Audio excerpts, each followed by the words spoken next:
Before your morning brew ever hits your cup, coffee beans go on an incredible journey through roaring machines, sun-drenched patios, and high-speed sorters, all to create that perfect sip of magic. Ever wondered how it all really happens?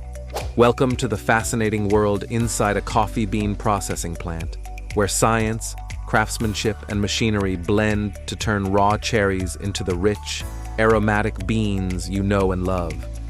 It all starts with harvesting. Coffee cherries, bright red and full of potential, are either hand-picked or machine-collected at peak ripeness. Once gathered, the cherries enter the processing plant, where the first step is pulping. Powerful mechanical pulpers strip away the outer fruit, revealing the precious beans inside. Next comes fermentation. Beans are left in large tanks, where natural enzymes break down the sticky mucilage layer, a critical step for flavor development.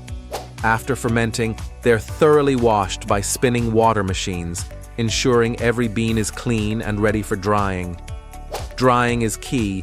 Beans are either sun-dried on massive patios, turned constantly by mechanical rakes, or sent through high-efficiency mechanical dryers. The goal? Reduce moisture content to just the right level for safe storage and transport. Once dry, beans move through hulling machines to remove the final parchment layer, revealing the green coffee bean.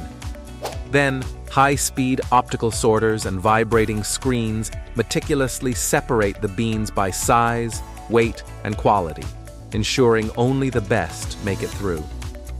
Finally, the green beans are bagged and shipped around the world, ready for roasters to bring out their full flavor potential.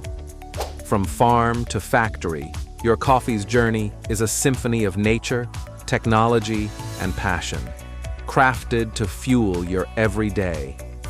If you want to stay updated on the technology industry in your daily life, subscribe to our channel. Thank you.